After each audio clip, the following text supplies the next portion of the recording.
Hello, good morning.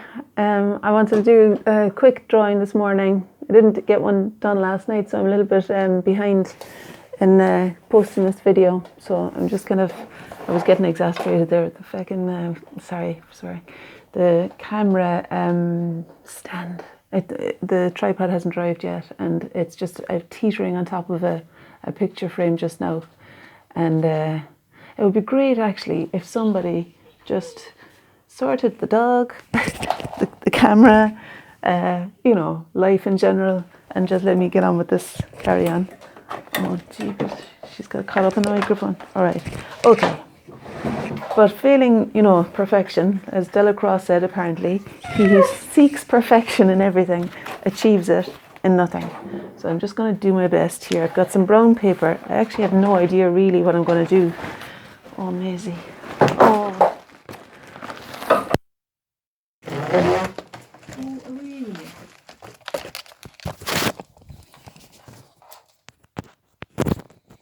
Now, should I keep going or should I just start again? I think I'm going to keep going.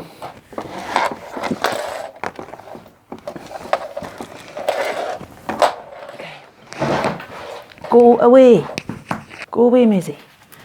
All right, so here we are. I'm going to find a nice angle at this. This is a rose from the bunch that Erin got from her boyfriend for her birthday back in March. And they've been amazing, actually, lasting for so long. And I thought maybe a line drawing of a rose would be a good idea today. I had considered working with my left hand, but I'm not going to give myself that trial today. Okay, so here we are. I've got crayons as well. Maybe inclined more to use the crayons, maybe.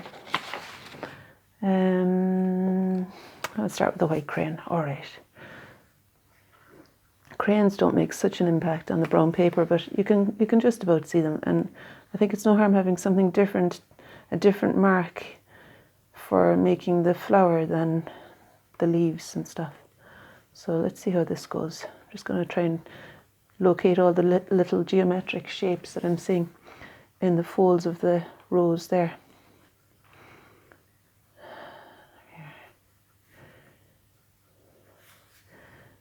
And I'm going to move to a different colour crayon, I think.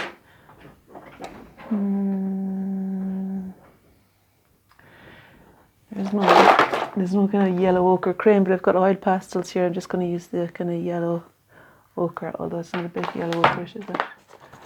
Maybe the green. That's a kind of a sap green. I think it has a greenish quality, this rose. Okay, so this petal is going to be, there we are.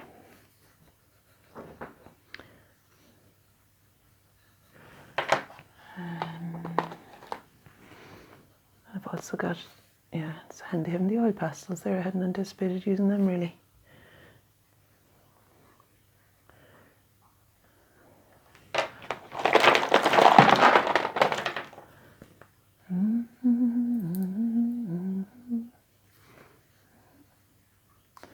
What's that now? And that's in there, yeah. And then this is, okay, I've got white chalk. Because actually that's not overlapped by the petal. So that bit is going to be there. Oh. Oh, for goodness sake. You know what? It's just one of those days, isn't it? Rose, can you just stay in place for me, for goodness sake?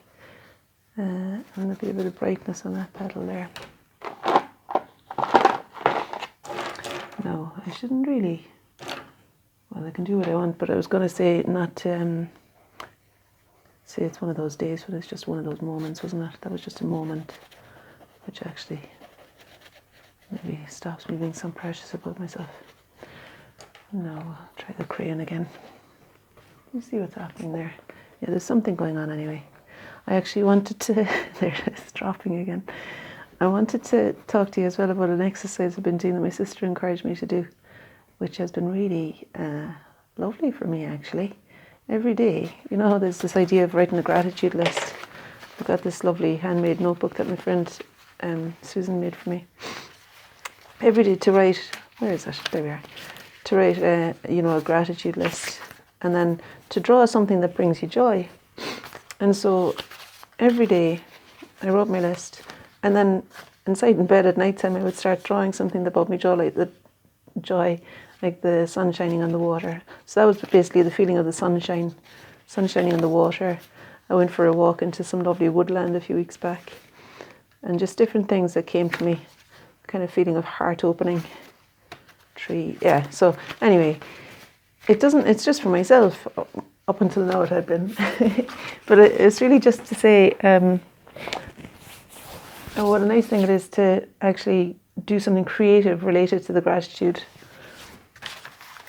And so I'd recommend that you give that a go if it works for you. The gratitude list sometimes can be a bit laborious, but generally I think it's a good exercise, as long as you're not just giving out as you're doing it, I suppose. But no, I did find it really lovely to bring creativity into it. No. I feel like I want to give some more value to this part of the rose. Is there anything I could find for that? That's a creamy kind of a colour actually that looks quite good now for this. It's maybe lighter than I want for that particular bit, but it'll work for me to use the bits where the light is falling. What is it? It's kind of a chalk, but it's a creamy coloured chalk.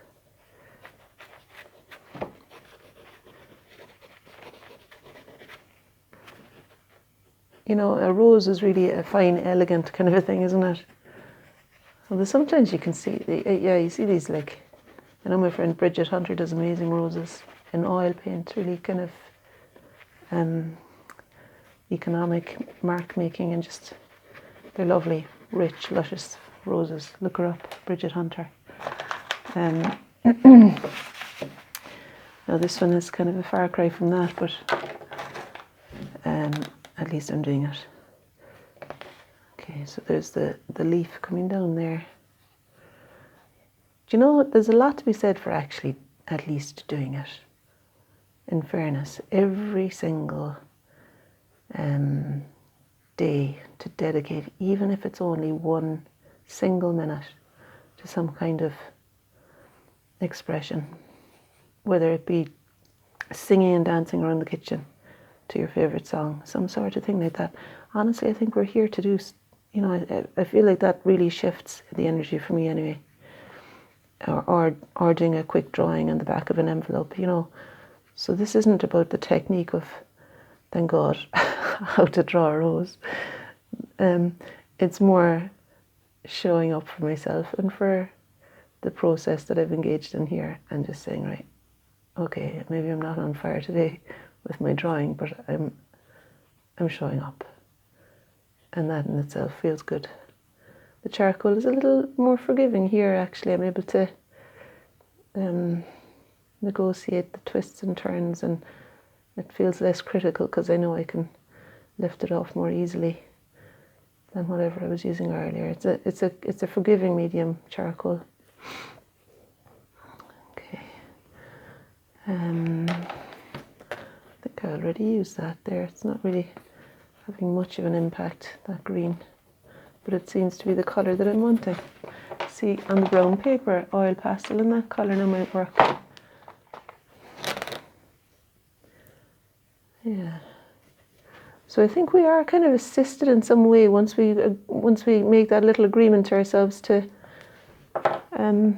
be present for our creative inspiration, our creative impulses.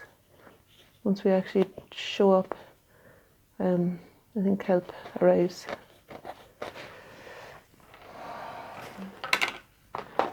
Most of the time. Maybe, yeah, okay. I'm kind of liking the way that the leaves happened there. Can you see? Yeah, we're all right. What time have we? 9. So we've got 2 more minutes. You know, there's a thing that I want to apply for it. My friend Fiona sent it to me. Grayson Perry is doing a Channel 4 thing on creativity in the isolation period. and he's talking about ways that we use creativity to manage the situation.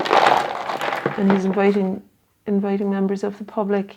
You could look it up on Channel 4 and maybe put a link underneath this. Closing dates tomorrow for the first week's one, and it's about so he's inviting members of the public to submit their drawings and paintings, or submit one particular one. For this week it's portraiture, and to submit a 3-minute video of yourself talking about I don't know, actually I need to look up what it's talking about, but it's just introducing yourself, I suppose.